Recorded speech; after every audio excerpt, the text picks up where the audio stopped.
Now, Rabbit, a good cop does what before using his equipment in the field?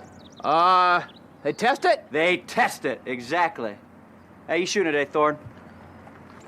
Dead on all morning. How about that little fella? Oh, that little guy. I wouldn't worry about that little guy. Good enough for me. You're my man now. Welcome to Something Crunchy, the Valley's #1 comedy entertainment podcast. Biscuit is homies with Blake. Blake is the older brother of Blair. And Blair is married to Biscuit. Here are your hosts, Cullen Blake with Blair and Tyler Dressel. All right. Welcome to Something Crunchy. I'm Cullen Blake. With me, as always, Blair and Tyler Dressel.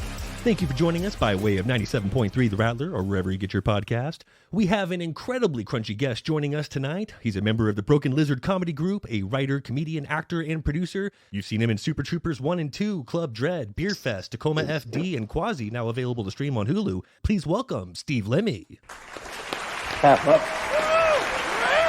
Hi. Hello. How are you, Steve? I'm fantastic. How are you guys? Good. We are huge fans. We are very excited to have you on. You're a busy man right now. Quasi just recently released on 4/20. You guys are now in the process of writing Super Troopers 3. How's that coming along? Fantastic. We just, there's a writer's strike going on. A little bit. But we handed in the script to the studio right before the writer's strike. And it's funny because, we want to know. I mean, obviously, we know they've read it, but they can't tell us what they think of it. So, there's a little bit of torture going on there. But, we're going to make the movie. Well, I'm curious about your process and how you guys develop these stories as a team. Does someone have an idea and they take lead to see it through, or is it purely collaborative? Purely collaborative. I don't know if any one of us has ever come forward in the Broken Lizard group has ever come forward and been like, I have an idea for a movie, and just said it. Like a lot of the times we're just hanging out and we start to riff on things, like with Super Troopers, we were like 23 or 24 or something like that. There's that age right there where all of a sudden people start getting married, and like, there's this like chunk of time where everyone's getting married and you're just going to weddings. Like each summer there's like 4 weddings, 5 weddings, and you're driving around. And we were a sketch comedy group at that point. So we were performing live in New York. We all lived in New York City, and we got pulled over a lot for some reason. And we were like, I don't want to say we were under the, look, we were high, some of us, a lot of the time. And like the cops, like we'd be talking shit and the cops would pull us over, and we'd be like, I'm going to fucking crush this cop when he comes up to the window. And then they'd come up and the cop would be like, a hard ass, and we'd be kissing the cop's ass. Like, of course, whatever you say. Yes, of course. And then the cop would walk away, and we were like, well, man, when he said this, I was going to crush that guy. But like, and we were like, out of these cops knew how stoned we were in this car. Like, they could have so much fun with us. And we were like, what a funny idea for a movie. Like if cops knew people were stoned in a car and they just started to fuck with them. And like, that was how the idea started. So that was like a group concept. And then like it happened, like I know that the idea for Beerfest came like after Club Dread. Club Dread opened against a movie called The Passion of the Christ. And that was Came out on the same weekend. No, it did not. Same weekend. And The Passion of the Christ, literally the Lord God struck down the entire box office that weekend. See, and that's a shame because that movie has no twists whatsoever. Everyone knows how that ends. Yeah. And it's actually, by the way, it's actually a good movie. Passion of the Christ. Are you talking about Club Dread? No, because neither of them has a twist. None has a twist. What are you talking Club about? Dread's Club Dread is a whodunit. twist. The whole movie is a twist. Thank you. But yeah, like, so we thought we were like, oh my God, we've made it with Super Troopers. We can stay in New York City. And then Club Dread came out and they were like, it's going up against Passion of the Christ. And the studio was like, don't worry about it. It's not even in English. Don't worry. It's not in English. And we were like, you're right. And we were making jokes. We were like, I hope the Lord doesn't smite us that weekend. And he did. He did. And so, luckily we had a guardian angel in Adam Sandler who was like, he called us up and was like, "You need my help." And so we pitched him.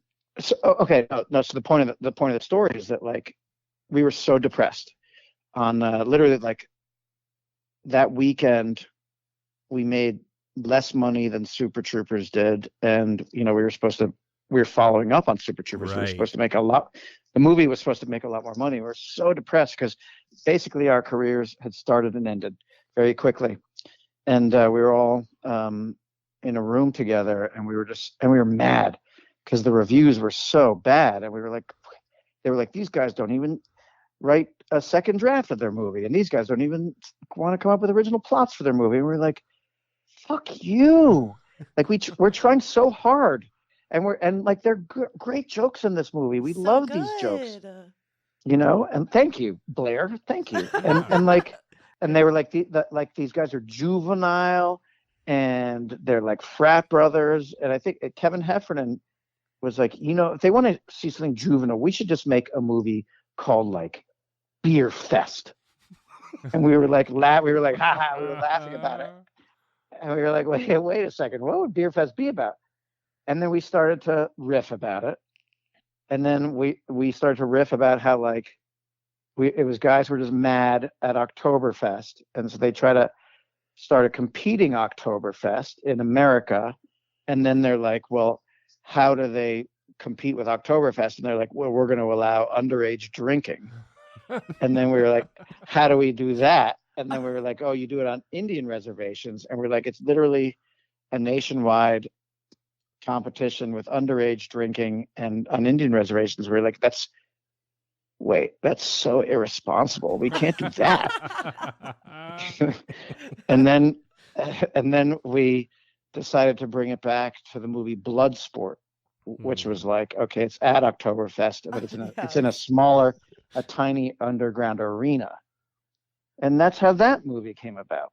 And so like that's kind of the way it always happens, where it's like we're just hanging out, having a great time with each other, sometimes in good moods, sometimes in bad moods. And the idea just comes. And then, it's like I'm sure it's like you guys, like you're hanging out. You might get together to get organized and be like, let's do some work today and plan out what routines we're going to, what bits we're going to do on the show. And then you're like, all right, well, that was fine, but let's go out tonight and have some beers and have some cocktails. And then you go out, and when you're hanging out and relaxed and not thinking about work, you have these incredible off the wall ideas, and you're like, that would actually be a good thing to do. Exactly how the best ideas come through. It is exactly how it is. So when you guys are scene blocking and you got your idea and the scene calls for drug use, is that something that you guys do for the scene right there to sample the drugs to make sure that it's authentic? How did those visions come about for the authenticity? That's funny that you asked that question. So it depends what it is. So like Beerfest is actually the best example of it, because when we came up with the idea for Beerfest and we had kind of fleshed out what the outline was, what the plot was going to be, and then we pitched it to Adam Sandler. He brought it to Sony, and we sold it to Sony. They ultimately did not make the movie, but we sold it to Sony, and then we started writing it, and we were like, holy shit, we can write off all of these beer expenses and bar trips on our taxes. Research for a role. That's right. Yeah. And so like we literally started doing that, and like it was hysterical, because then we started playing all these drinking games. Like we played quarters, and we were like, let's write these 4 quarters off on our taxes. And we did. And then we were like, and then Kevin Heffernan, we were playing, when you play quarters, you're like, you have to pick the glass up with your teeth in some versions of it, and you have to tilt it back and let the quarter slide into your mouth. And he accidentally swallowed the quarter. And we were like, holy shit, wait a second. Let's, what's going to happen to that quarter? Like, is it going to dissolve in your stomach, or is it going to come out? And then we're like, well, we have to know when it comes out. Like, how long is it going to take And so then, like, we were on quarter watch, essentially. Coming out. Well, it's got to come out, right? And so, like, we're on quarter watch now, and then we imagined, number one, that George Washington on that quarter would come out and his face would be horrified. Like on the when Han Solo is frozen in the carbonite. And yes. His face is all horrified. We were like, that's George Washington's face is going to be that. All distorted and horrified from. Yeah, horrified. So now that is life imitating art. I can imagine that happening to Farva or Landfill, but I cannot imagine that actually happening to Kevin Heffernan in real life. That is hilarious. Are you kidding? That guy is like, he's such a funny person. Like he's first of all, he's a lawyer in 2 states. That's the amazing thing. That's awesome. And but he's also like, he's such a big, dumb, funny, fat guy. Like he's got no ass, and he's all torso, and his pants are always falling down, and you can always see the crack of his ass. I talk about it all the time, and like, he doesn't care.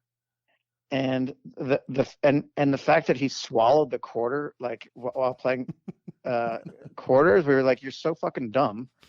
And so, but that, by the way, then we were like, this would be good for eBay too. Like, you should start to swallow, like, how much would that horrified quarter, George Washington's horrified face on the quarter be worth? Like, if he came out horrified, people pay good money for that. 6 figures. Yeah, if he came out horrified, if he came out scared like Han Solo, what would that go for? What would that a changed quarter? And then we were like, you should just swallow a ton of money and see what happens. And let's I mean, look, anyway. So these are the kind of conversations we have. This is like, so we were writing off all the beer we drank while we were writing Beerfest and all the bar visits, because we're like, now we're actually working and we can write these off for real, because we're making a movie called Beerfest. And then when we shot the movie, to answer your original question, which you asked like an hour and a half ago, we did a scene in the movie. We go to a college party, and I did something. My character Finkelstein did something called a strikeout, which is you do a shot, you chug a beer, and then you blow out the bong hit. And that's what we used to do in college. And one of those gets you fucked up, and like big time. And so, I was like, if I'm going to do this, I should do it for real. Like, if we're putting this on film, I should do this for real. Like, we don't want to use fake beer and fake weed. And so I did it. I was like, I told the prop guy, and this is illegal, basically. I was like, listen, I'm going to use real weed. He's like, you're my boss. I'm walking away. and then, I had real beer going, and I was doing shots of tequila. And so, I did it. And after the first take, Jay came up to me and was like, I hate to say it, but like the bong hit, like the smoke, it didn't come high enough. You got to do a full, like a bigger bong hit. So it pulls he's like, I'm sorry. I've heard he does that a lot. He makes you guys do multiple takes of stuff that's super uncomfortable just for his own personal entertainment. Is that true? Well, yeah. Well, Yes. so there you go. So like, I did it again and nailed it. And then Kevin came up to me. He's like, Jay's embarrassed to say this, but the problem was you did the bong hit, but like it took too long to get the chug and the shot down, and the smoke coming out wasn't big enough. No. So we need you to do it again. I was like, fuck. And so I did it again. Those guys, and each time one of them would come out and come up with a reason why we need to do it again. And after like the 5th or 6th take, they came out and they were like, by the way, we got it on the first take. 5 takes. Oh my God. I was like more fucked up than I've ever been in my life. And that's like, awesome. Yeah, that'll do it. Are there Yeah, any it'll do scenes it. in a particular movie you look back on and you were like, I was just so blitzed filming that? the other one was when we made Super Troopers. There's a scene where the 5 of us are watching. We're with Brian Cox from Succession, obviously, and they were all down there. Like we get this Afghanistan animation. Yeah. Yeah, and we go down and we're watching the Johnny Chimpo cartoon, and it's a whole sequence. where like we're first in the like the impound room with all the weed, and then we're like, let's go do this, and then we're watching the cartoon, and then Captain O'Hagan comes in, and then we shout the shenanigans, like, you mean shenanigans, and with Farva down the hall, and then we're like, I'll pistol whip the next guy, all that thing, and all those scenes were filmed on the same day. And Paul Soder, who plays Foster, came to me the morning of and was like, I got these mushrooms last night. Do you want to do some mushrooms? Because he and I are partners in the movie, and we're good friends. And he's like, should we just do these mushrooms and not tell anybody? and I was like, sure. And so the two of us are on mushrooms in that whole entire sequence down there. And it's funny because we're trying to like pretend like, because then we're in the scene, we're smoking pot.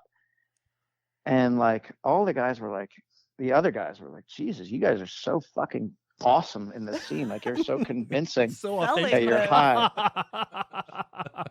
And Soder and I were tripping our asses off on mushrooms, which is, and you can't tell. Anyway, so yes, there are probably some more. I don't know. So can you write those mushrooms off since you used it in the scene? You know what? Retroactively, I think we're going to. Yeah. But like, Now that we think about it. Should. Yeah, but I don't know that we got a receipt from the drug dealer, so I don't know. Yeah. Yeah, that's true. Well, when you guys are filming, who's the biggest diva on set, and why Jay? Is it? That's a great question. That's so fucking funny. Jay and Kevin and I just did a podcast, and they asked that question, and Jay was like, well, it's obviously Steve. And what I actually, no, I was actually thinking about it like literally yesterday, because I was like, because my reaction was like, fuck, that's such bullshit. I'm the least diva. I'm so not vain. Like I played Finkelstein, I was bald with a big afro for 6 months of my life. Like, and in Quasi, I'm fucking covered in shit and twisted mouth and like I'm not vain. I'm not vain at all, and like, nor am I a diva. And but he said, so Queen was like me, and I was like, that's fucking bullshit. But I should have said the obvious thing, which is like, well, obviously when Kevin, sorry, I keep calling him Queen. That's his nickname, Kevin. When Kevin is asked that question, who's the bigger diva, and he chooses me, what he really means is it's Jay. Like, he's choosing me because he knows I'm not, and he's not saying Jay because it accurately is Jay. Can't call him out. I see. Let me put it to you this way. I'll just talk about like our general friendship, like, because the five of us are fucking incredible friends. I used to give Jay shit because like Jay, like back when we were like 19, 20, 21, 22, 23 years old, Jay like went, I don't know if he like, John Irving, the author, came to Colgate where we all went to college, and he was drinking a Coca-Cola out of a stem glass, like a red wine glass with a stem on it, Coca-Cola over ice. And Jay took that as his affectation.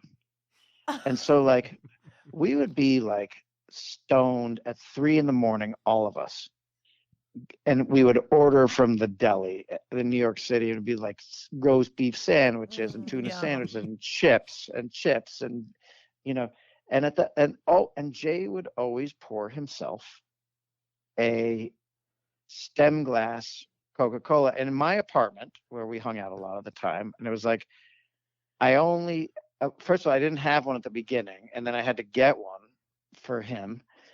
And like, he would insist on drinking his Coca-Cola out of a stem glass, and the rest of us are like chugging, like out of a can or just beer out of a can.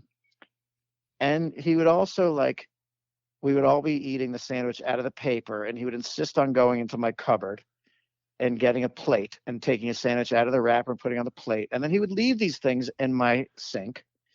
And I remember noticing at that age, I was like, this motherfucker's a diva.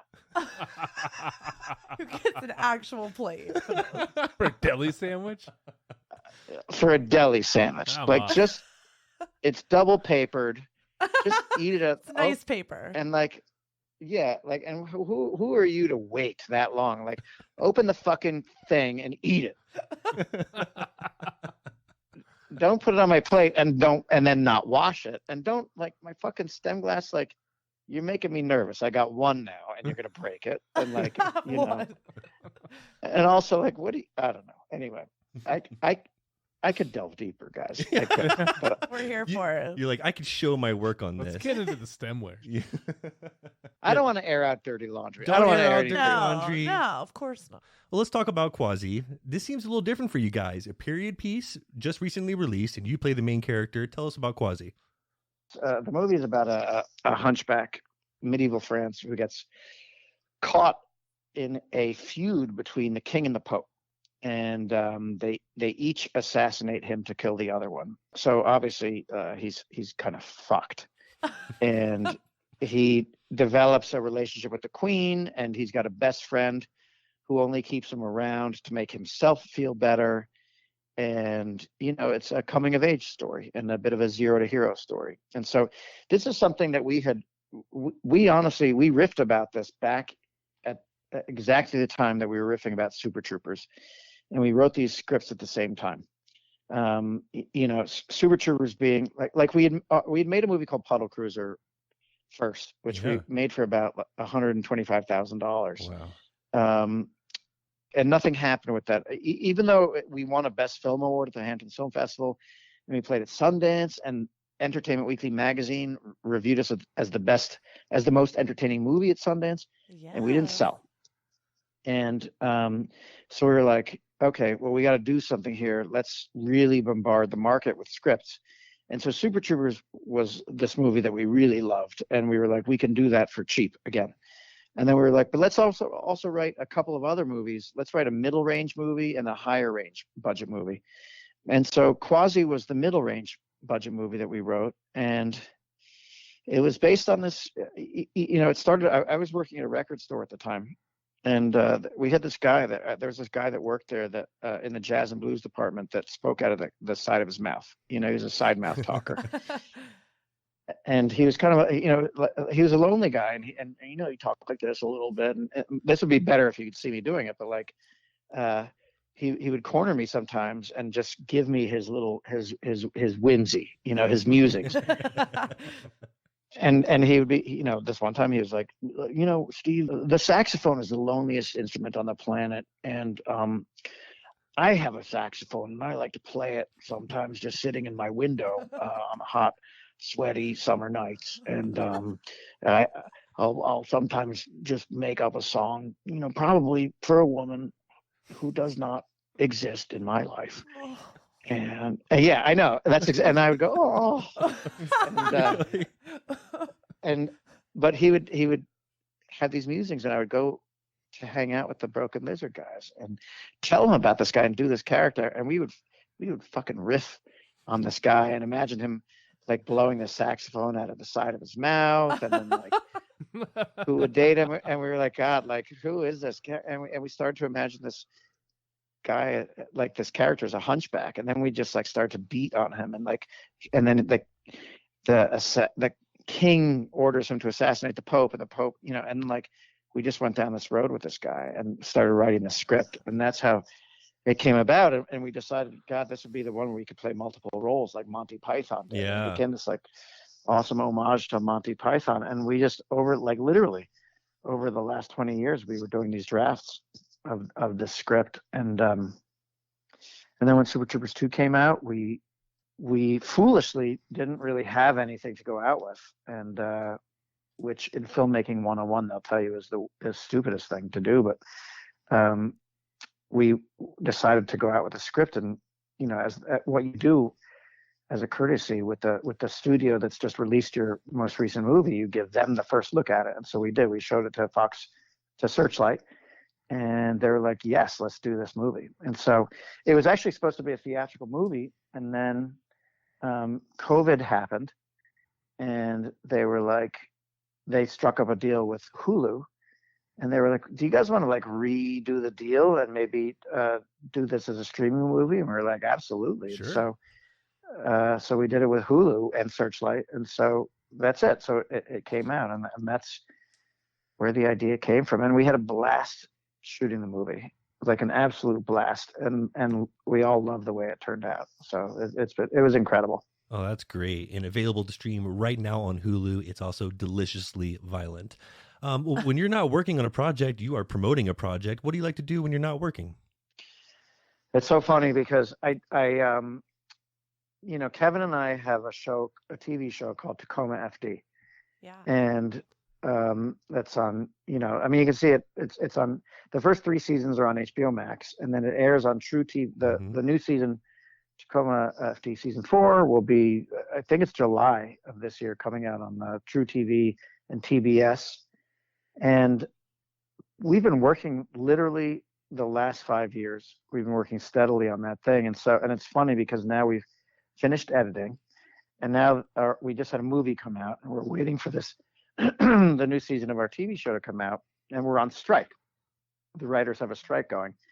And like Kevin and I were speaking today, and we were like, this is so weird. We haven't had a moment of free time in the last 5 years, which is a success problem. For sure. And we're like, we don't really know what to do. And so last week a couple times we picketed and went on strike. And then, Kevin and I, we've sold an animated show, which is not WGA. So we're actually allowed to work on that. And then, so we did that for 45 minutes today. And then I told you, I spent 4 hours with the cable people, and then or the Wi-Fi people. And then I was like, I'm just sitting around. And then I'm like, I'll call Kevin again and see what he's doing, because we're not doing anything. And he's like, I'm doing yard work. And I'm like, I did yard work last week. I'm going to have some old fashions in the yard. I've got 3 hours to kill until this podcast tonight. And so I'm going to start drinking. And he's like, I've been drinking beers while I've been doing yard work. And I'm like, all right, well, try not to, make sure you wear shoes if you're working with a rotary blade. And he's like, and we're just hanging out. So listen, so these are the things we've got going on. I love that. The old friendship just puts a smile on my face, to be honest. Yeah, but I also jogged 5 miles in the morning. I did, and I jogged 5 miles yesterday, and I'll do it again tomorrow. So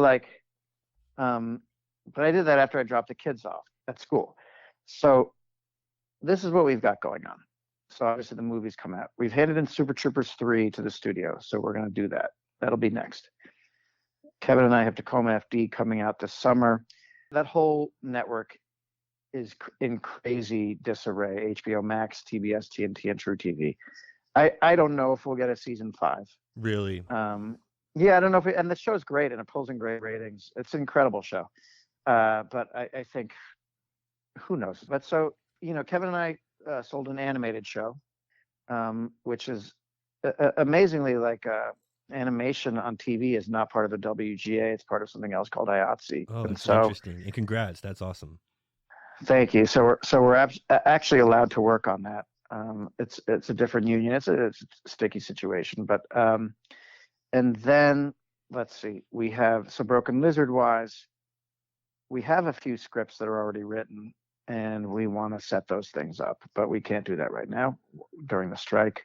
Kevin and I actually sold also a live action show before the strike that we were negotiating, and we actually can't negotiate during the strike, but that's something that he and I are talking about. And then Kevin and I also have a couple of other projects in the TV world that we are shepherding, which are not sold. So we're allowed to talk about those things with our friends and amongst ourselves. So we're working on those things. And so there's a lot of stuff that's going to happen. We're just excited about the future and our fans. And it's nice to, be able to provide laughter for people and be working all this time. So You should be. We'll be right back with Steve right after this.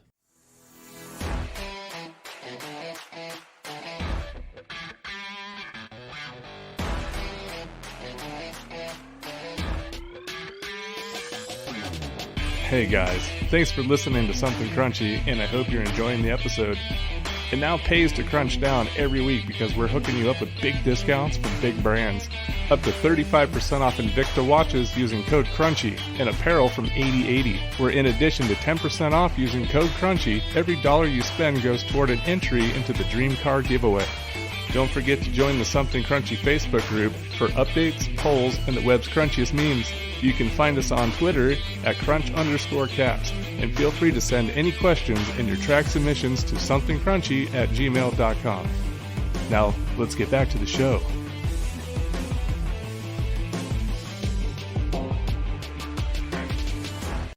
what's up? This is Steve Lemme from Broken Lizard, and you are listening to Something Crunchy. And we're back, crunching down with Steve Lemme from Broken Lizard. You guys do get a lot of attention from fans. You're all very recognizable. What's the strangest fan encounter you can remember? Oh my God! Like there's like Jesus fucking Christ. I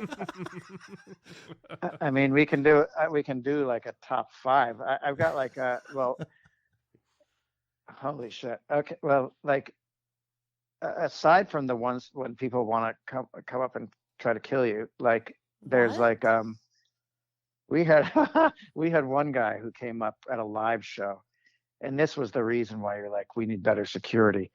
He was in a trench coat and he was dancing like Axl Rose in front of me, and he was like, "Hey, bro, I just want you to know that like I forged these press credentials to get into your show," and he's got them around his neck, and he's like, "But like they totally didn't, cut the mustard," and he's like fiddling with them and they're falling apart.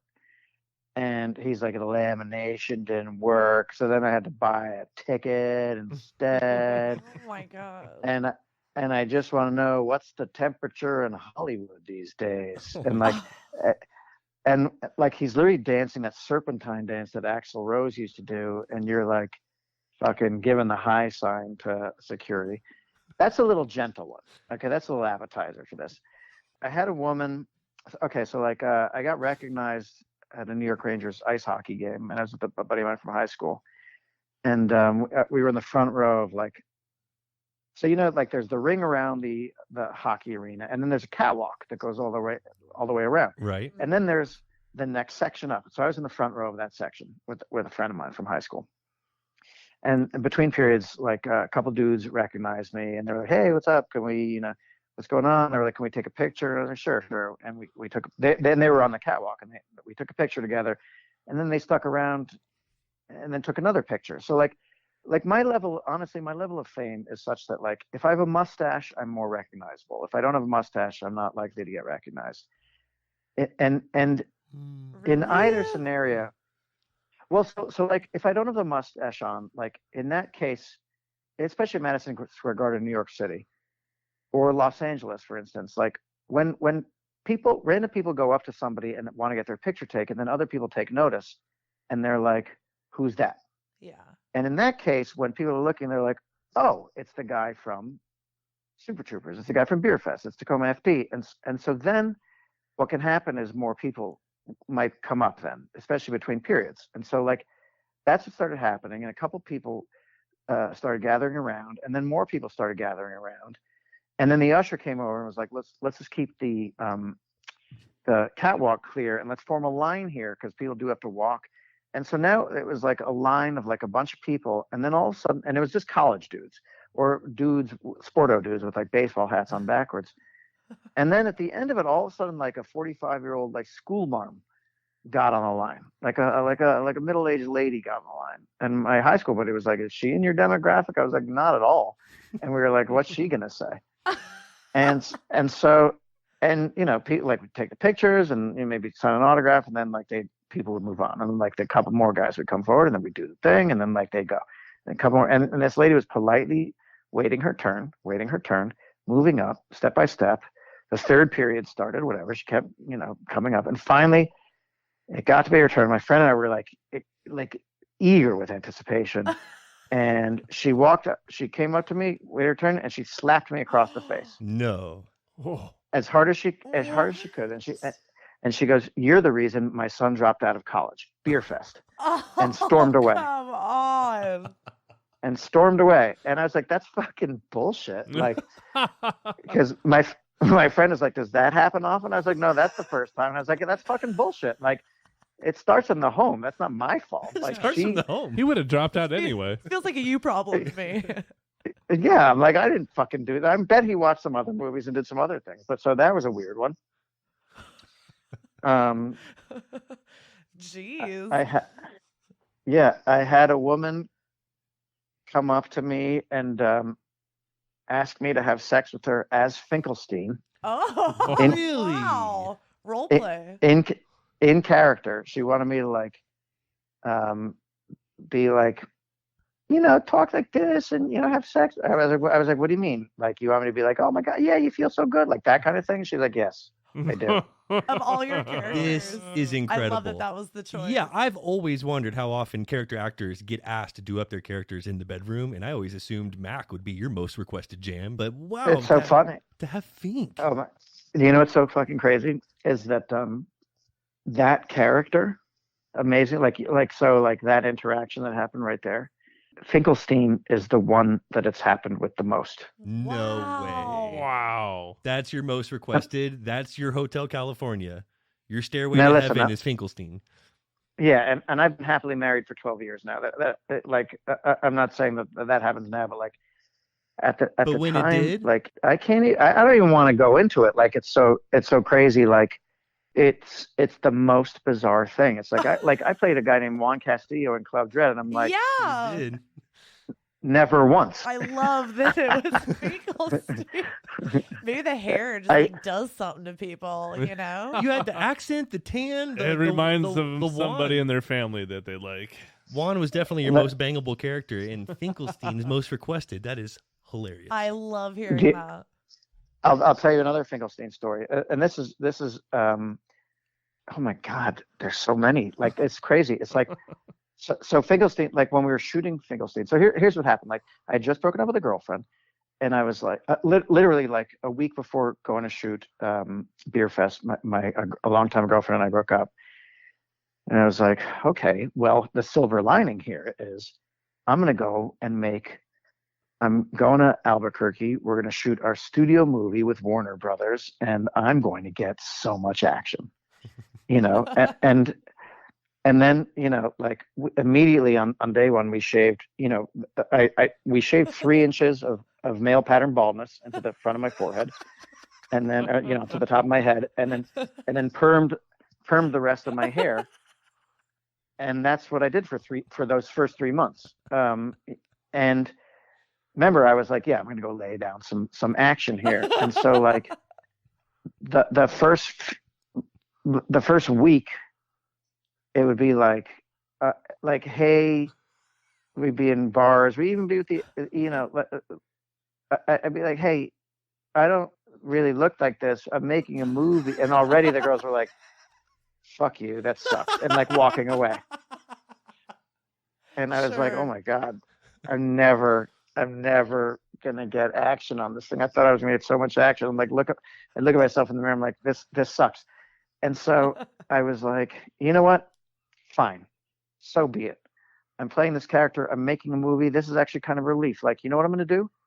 I'm just gonna have a fucking incredible time with my best friends. And I'm gonna party, and I'm not gonna worry about getting laid. And you know what? That was so liberating. It was like, I'm not even gonna play social politics here. And it was like, like when you're like interested in somebody, and like maybe just because they're good looking, and you're like, they say some stupid thing, and you're like, oh, that's such a good joke. And you're like, I'm not even gonna do that. I'm not even fucking play this. I'm gonna hang out with my friends, and when like girls come up, I don't care if they're hot or not. Like, if I don't like them, I'm not gonna kiss their ass. I'm not gonna try to get laid, because I'm not going to, because I can't.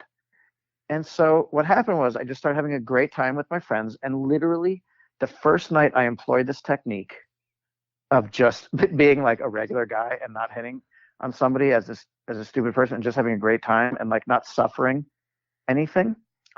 All of a sudden, these two girls came up to me and they were like, "Would you be interested in having a three-way with us?" No This is way! You cracked I'm not the code. This is the Night one of words this to live by. technique. I'm not even kidding. I'm not even kidding because it's like because I remember like I was talking to my friends, we were laughing, having a good time, and some girls came up and they were like kissing my broken lizard friends' asses, and I was like not even into it, and like they were like saying dumb shit, and I was like okay, and like ragging on them like I would a regular guy, and then like ignoring them like I would like a rando who might come up who wasn't that cool, and so these other girls came up and they're like, "We were wondering if you want to have a three-way," and I was like, I don't know, like, are you nice people? And they're like, "Yeah, we're great people," and they're, and I'll just cut to the chase. I had the three-way with them, and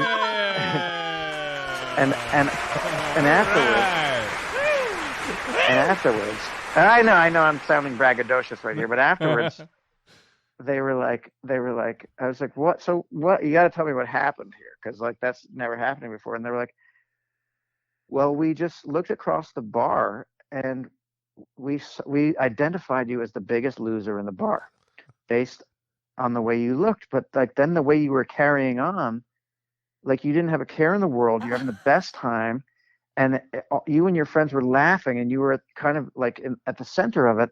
And then you were talking to these hot girls, and like you should have been trying hard with them, but you weren't. Like you were being almost kind of like a dick to them, and you kind of went from being like this guy who we didn't think was confident at all to being like very overly confident, because you needed to be kissing their asses and you weren't, and they were like, we just figured like there was something so like we had to know what your deal was, and we just decided the best way to do that was to offer a three-way to you. And I was like, that's such fucked up logic.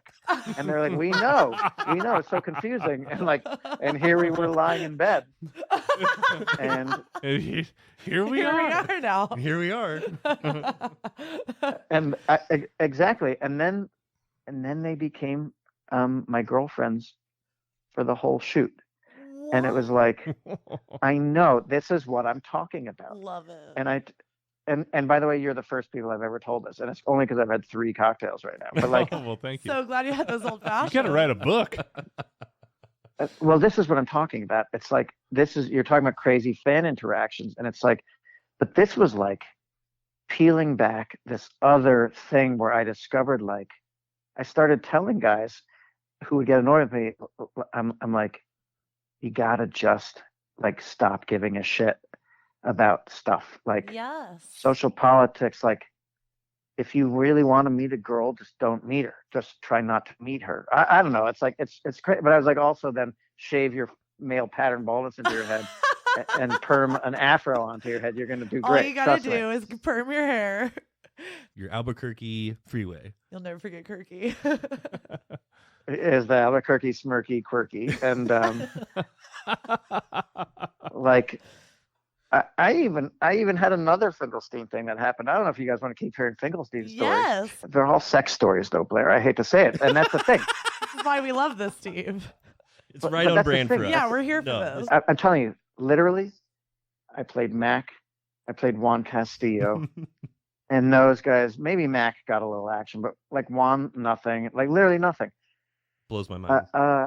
A girl came up to me in a bar, and so I told you about the strikeout. And so this girl came up to me in a bar, and she was like, I loved you in Beerfest, and you do this thing called a strikeout. And my girlfriend and I, we started doing our version of a strikeout, where we did the beer and the chug and the shot, but then we also did a whip it. Wow. Oh my God. Ooh, that's tough. Interesting addition. Yeah. Yeah, and she was like, it would be my honor if I could do one of those strikeouts with you. And I was like, oh, okay. And she's like, I have the whippets at my house. You're gonna have to come back to my house. Classic move. I see what Classic you're doing. move. If I had $1 for every time I went home to do some whippets. With some randos. Follow a girl home for whippet. And so I was like, okay. And so I just want to look. I just want you to know, all these women were very cool. They're very intelligent and very cool. And so it's not like I was just like going for these hot chicks without any substance. I'm not a whore, you guys. So like, I mean, I am a whore. But so like,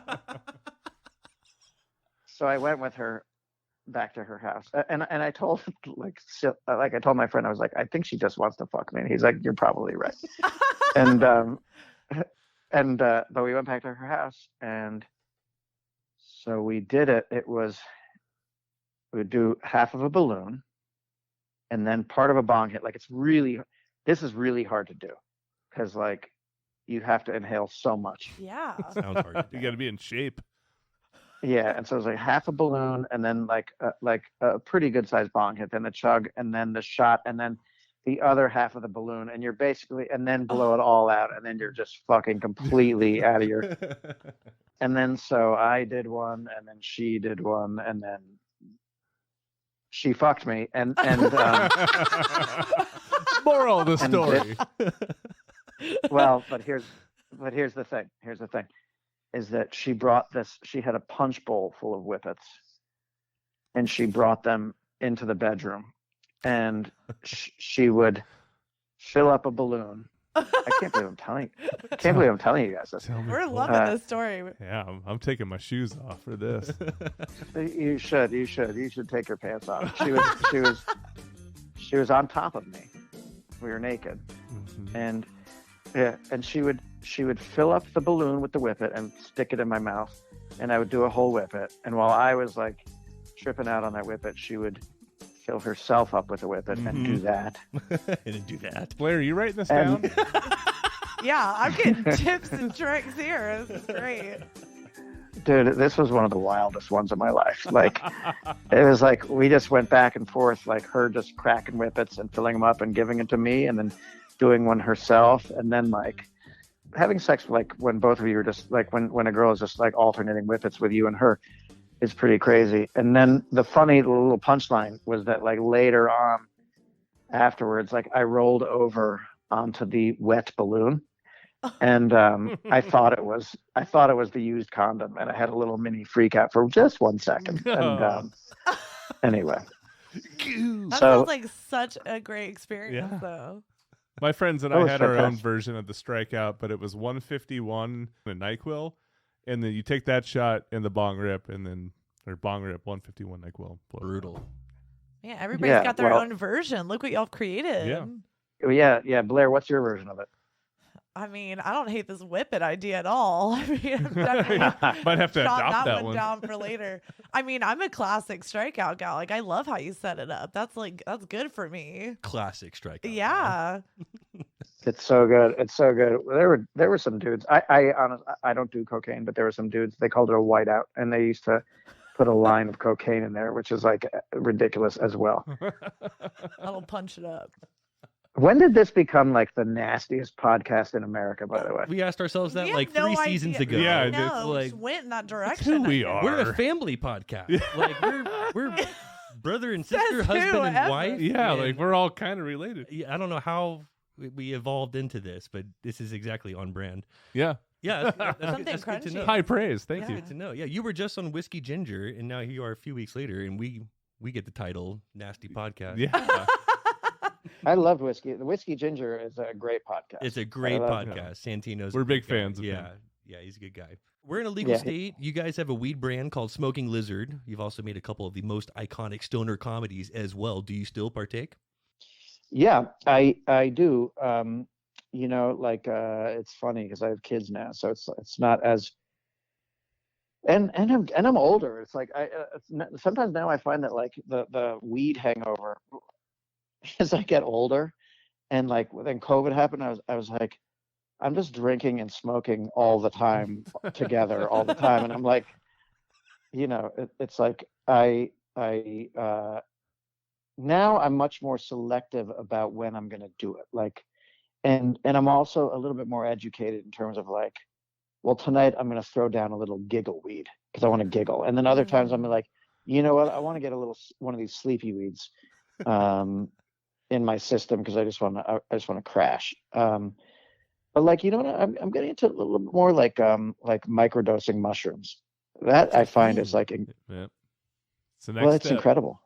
It's incredible. It's like, it's incredible because like you can just pop off a little bit there and like you're alive and crisp and clean and hysterical, and you're not going to get paranoid, and you're like, no, you're sharp. Like it almost feels like having 3 old fashions. It's like you're just Like, right pretty on point. close. All your anxieties go away. It is a very clean, light feeling. Like everything just feels really nice. It's like 3 old fashions before a podcast. It's exactly what it is. But everybody, like, you know, like we have on Tacoma FD, we've got a grip. One of the guys in the grip department makes these mushroom caramels, and he's got different strengths. Oh. And I'll have the whole cast and crew over at my house. I'm talking about like 50 people to 80 people, and like everyone will do one of these things, and it's like every single person is perfectly aligned because they're all in a great mood, and everybody's laughing and having the time of their lives, and you cannot imagine a better night and a better time. Incredible. It's incredible. It's incredible, you know, and it's like, I don't know, that like, that's just, I think that to me right now is like the best one of all, you know, because the main part is there's nobody who's like quiet in the corner and nobody who's freaking out. Right. And nobody getting sick. Everybody's literally on the same page, like, and everybody's saying, they're like, we're having the best fucking time. You know? Yeah, good vibes. Yeah, you know how to throw a party. Any news on Potfest? Potfest is, you know, we're talking about it a lot. We want to do it. It's a matter of how to get it made, and you know, Warner Brothers Studio owns that movie, and so you know, like I know that there was a while where they're like, we think that weed movies are kind of capped out on how much money they can make, but you know, like we have a really good idea about how to make it, and the most important thing is, you know, Willie Nelson just turned 90, and so we need to get it going really soon. So, look, Willie wants to do it, and Snoop Dogg wants to do it, and you know, there are a lot of people who want to do this movie, and so we just need to have a real conversation about how to get it going. And you know, Jay Shanosek and I talked about it the other day about a really good strategy for getting it going. The writer's strike is happening, and so we can't pitch it. Right. We can talk about it amongst ourselves, of course, because we're friends. Notice how I caveat this every single time. Well, because we're not scabs. You tell your friend is We're a not lawyer.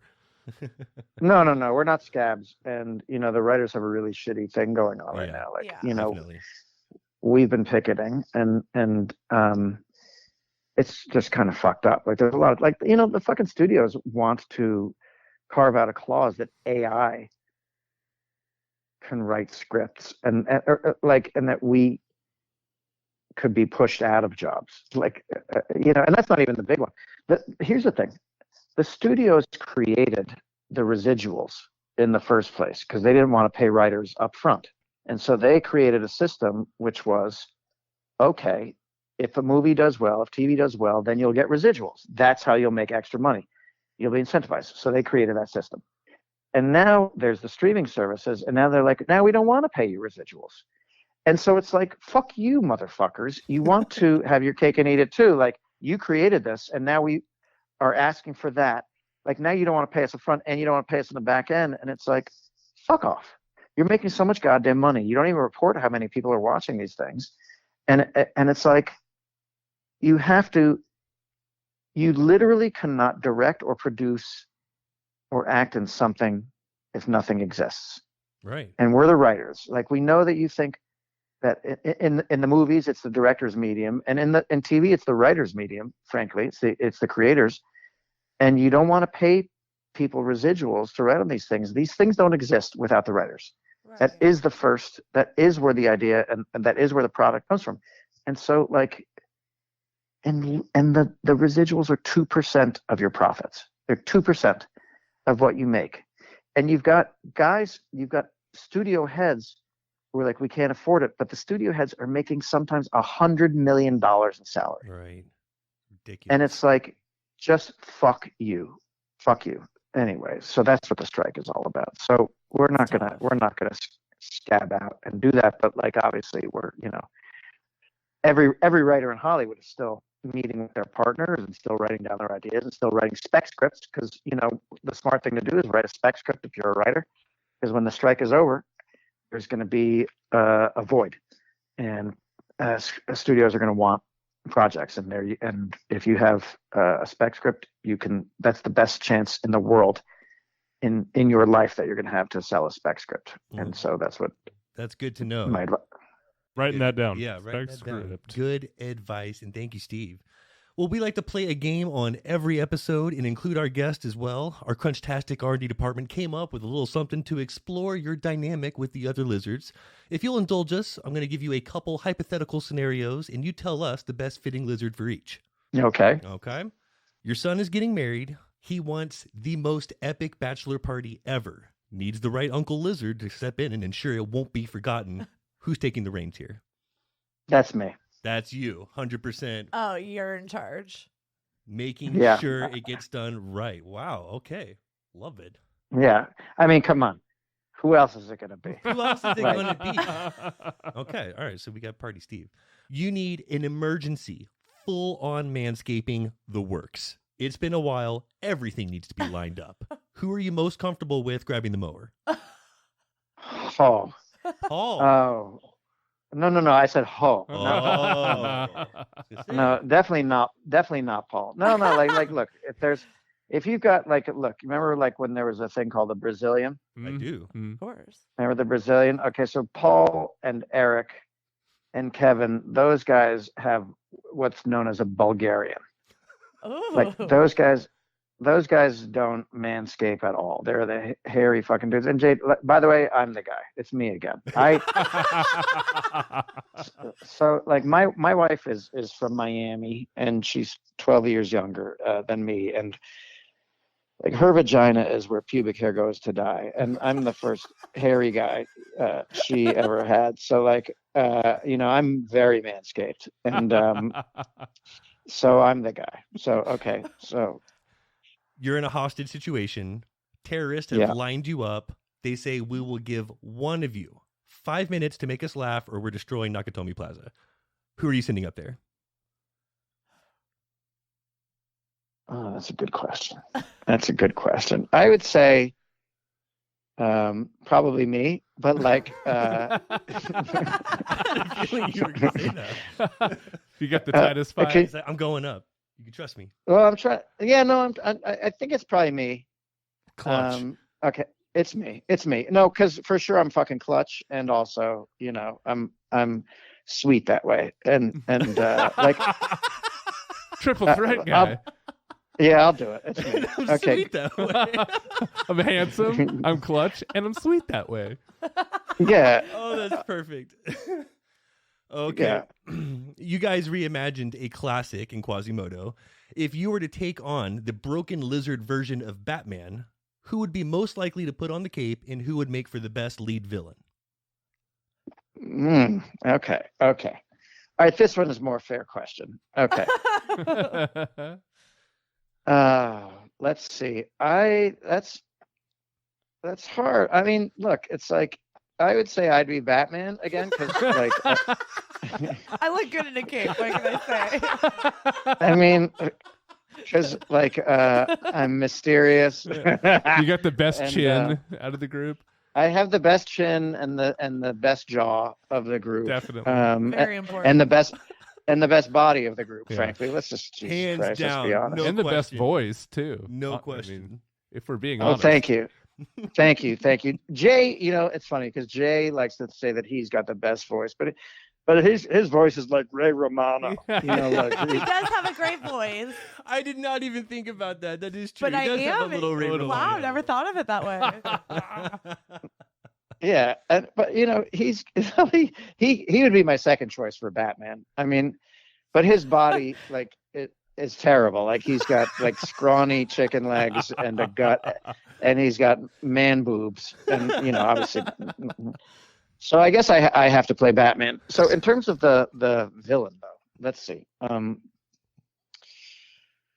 mean, those like in the Batman movies, I guess since you had Michael Keaton as Batman, he had just the Joker, and every one of those movies since then has always had multiple villains, right? Yeah. Right. Yep.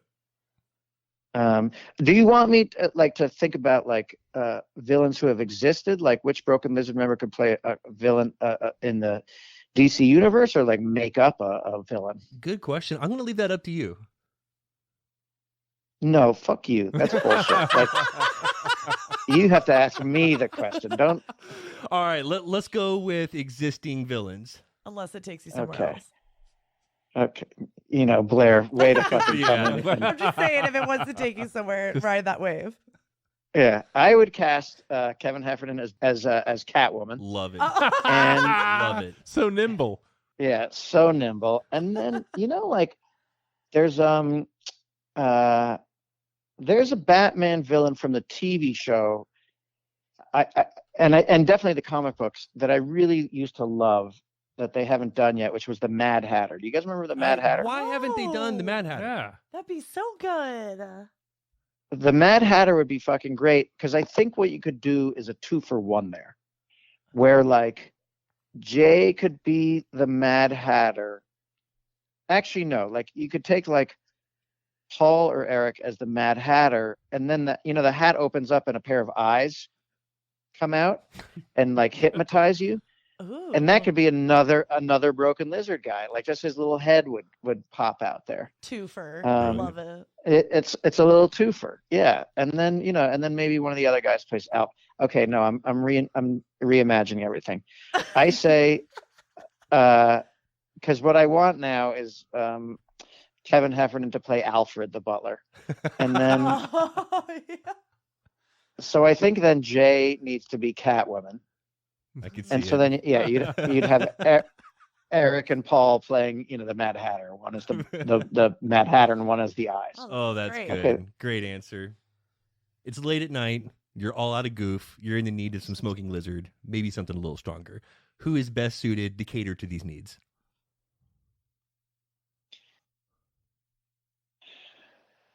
Yeah, I'm a family man, you guys. But that's probably going to be me. It's probably going to be me. Get a backup stash ready to go. Yeah. Yeah, I mean, like Paul and Eric are always like, they're like, "Can I get a bud from you?" And I'm like, "Sure." You're the Like, do plug. you, how like? Well, it's like like I don't understand. Like I get so much weed and mushrooms given to me for free, which is really nice. It's a really nice perk of it. Yeah. But like Yeah, like that's a nice perk. like I brought a high school buddy of mine who, like, he lives in a non-legal state, and he came out to LA, and he was like, it's kind of funny. We went to a dispensary nearby, and he was like, "Will you take me to a dispensary?" And I was like, "Sure." And he's like, "Is it like, what's it like? Is it weird?" And I was like, "No, it's a fucking dispensary." And he's like, "But like what's it like?" And I'm like, "You just walk in there and get weed." Okay. And he was like really nervous. I'm like, what's your problem, dude? And he's like, "I don't know." And it's like, we're just literally it's like a bar, but like with weed in it. He's like, "Okay." And like, we stopped off and they took our IDs at the front, and we walked in, and he was like quiet, and I was like, he's like, "What do we do?" And I was like, "Well, what do you want?" And he was like, "What do you think I should get?" I'm like, "Dude, I've smoked pot with you for 30 years. What, like, you like to giggle?" And he's like, "Yeah." I'm like, and I walked up to the first, the first bud tender, and I was like, "My friend here is from New York. It's not legal there. He's like being a total dick about it. He's, can you just make him feel at ease?" And she's like, "Sure. What's up, honey? What do you want?" And he whispered it. He's like, "I don't know, just some weed." And she's like, "Oh my God." And and she's like, "What kind of weed?" He's like, just like good weed. And I was like, you're embarrassing me, and you're embarrassing yourself. And I was like, set him up with like the most giggly weed you've got. And she's like, sure, come here. And like we walked around, and she's, what do you want? He's like, I don't know, like how much can I have? She's like, however much you want. She's like, oh my God, he's the worst. And I was like, I know, he's terrible. And so anyway, we wound up like getting like or he got a bunch. I didn't need any because I had a bunch, and we were on the line. And then she came up to me. She's like, by the way, the owners of the dispensary would like to gift you some marijuana. They're huge friends. They're huge fans. And like, so he paid for all this weed, and they gave me a bunch of stuff. And Thank you. anyways, yeah. So that's one of the perks about making R-rated stoner movies. And so like, I just figured all these guys would have some, but then we've got this crew member who makes mushrooms, and like, and also I'm the most knowledgeable in terms of like, I've done my research. Like, what are the giggly weeds? What are the sleepy weeds? What are the creative weeds? You're that guy in the group. See, that's Tyler for us. That's what I'm here for. Well, but by the way, that's super handy. Like, I went to a dispensary once. I went to Cheech's dispensary once, and my manager was like, he was also Cheech's manager. He was like, set Steve up with the most creative weed you've got. And they were like, okay, that's something called lamb's bread. That's what Bob Marley used to smoke. Yep, favorite weed. And so I was like, all right, I went home and I was like, let's see how this works. And so I smoked some of this lamb's bread, and I was like, ooh, man, all right, I'm going to start working on this script here. And I started writing the script, and I was like, oh my God, I just had a fucking idea for this script. And I opened up another window and started jotting down ideas for that. I was like, oh my God, I didn't even know this was happening. I was like, holy shit, I just had an idea for a fucking movie. And I wrote that down. I was like, oh my God, this TV show that I've been working on. And I was like, it was like one of those like 80s musician, like prog rock musicians, where you've got the double keyboards and you've got the like a guitar over here and like a synthesizer up here. And I was like, and after like literally like 30 minutes, I was like there was steam coming off of the keyboards, and I was like, holy shit. I literally just like exploded with ideas from all these projects that I was working on, and I dove back in. And so it's like the science has evolved so much that literally if you do your research, you can, all these weeds do the things you want them to do. And so I know all that stuff, and I've got all these weeds in my house. And so when my friends come over, I'm like, what do you want? Like, do you want this? Do you want that? And so that's incredible. So so you are that guy. Yes, all right. sir. This all makes sense. Sorry for keeping you long. We cannot thank you enough for joining us, Steve. You have been just an absolute blast. So much fun. Well, thanks, guys. Thanks, ladies and gentlemen, for having me. Yes, these stories have been just incredible. Make sure to follow Steve on Twitter @Steve Lemme, and don't forget to check out Quasi, available to stream right now on Hulu. Keep an eye out for more news on Super Troopers 3, plus Season 4 of Tacoma FD on True TV. All of these updates and more can be found at brokenlizard.com. My Instagram, where I spend most of my time, is Steve_Lemme. And then I just launched a product out of Nashville, Tennessee. It's a ready-to-drink cocktail called Rhino Dart. Dart. This is the agave-based, the ready-to-drink. Yes. Tell us about Rhino Dart. That's exactly what it is. So one of my best friends growing up, he's the godfather to my son. I'm the godfather to his son. He used to make this cocktail called Rhino Dart, which was an agave-based citrus cocktail with wildflower honey. And the wildflower honey masked the taste of any alcohol and made it really sweet and delicious. So it was basically like a margarita without any of that like tartness and the bite. And so we decided to, and he would bust it out any time. And like what would happen is you'd have a few of these things and you'd look like a rhino who'd been darted on the cover of National Geographic. And now, so look, first of all, a percentage of the sales of this go to fighting the poachers in Africa, the rhino poachers in Africa. So I just want to say we're not PC here, okay? But it's so delicious and you can't taste the alcohol. And the cocktail that we've canned now is 8% ABV. So it's actually twice as strong as any cocktail on the market, and it's delicious. And so we all of my team are based out of Nashville, and so it's launched out of Nashville, Tennessee. It's about 2 weeks old. It's on the shelves of probably like 15 stores now. It's in a couple of bars, and you can go to rhinodart.com to check it out and buy some merch. But it's it's going to go all over Tennessee, and then we're going to spread to Kentucky and Illinois, and then actually go to Los Angeles. And we're going to start spreading across the country. But it's my new cocktail. So if anybody lives in Nashville or Tennessee or wants to go get some cool merch, go to rhinodart.com. And that's something I'm really excited about. Oh, that's awesome. Yeah. If we have family in Tennessee, we're definitely going to Spreading get the involved. word. Absolutely. Awesome, cool. Sincerely appreciate your time, Steve, and let us know what we could bring to the Memorial Day party. I will. I absolutely will. Hey, it was a has pleasure got talking a to you guys. 10-layer dip that is just going to knock your socks off. There's weed in it. You're invited. All right. Appreciate you, Steve. Hope we get a Thank chance you, to talk again Steve. soon. Thanks, Steve. That was great. Oh, I hope so. You're awesome. Thank you, guys. Thanks. Bye. Bye. What a guy. The guy. He's My so much lizard fun. is just broken. Fractured lizards. I have fractured lizards.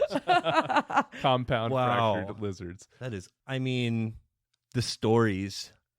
So many funny stories. Got so much fun stuff going on too. You get 3 old fashions in Steve, And he will give you a podcast. and he will show up. We got to talk about Potfest, Super Troopers 3, Quasi, available to stream right now on Hulu. Whip it Freeways. sex? Whip it sex. Whip it sex. Wow. Threesomes. Bro, you forgot the meat and potatoes of that.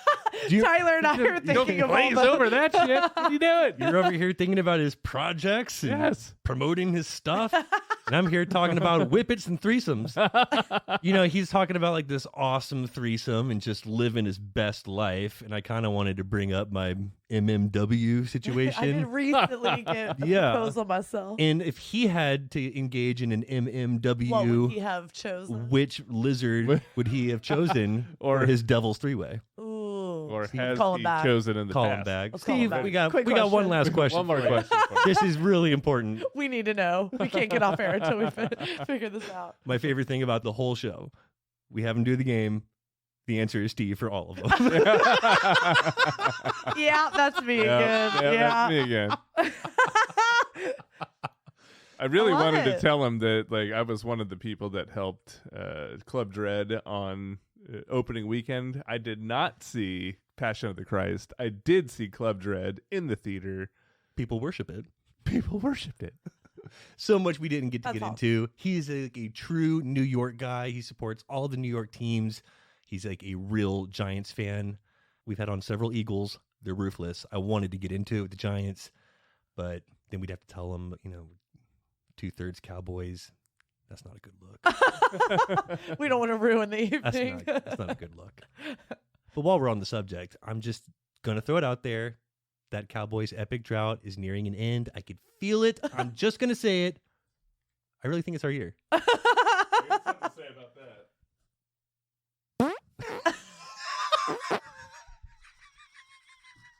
You have been holding that in for a Lemmy and a half.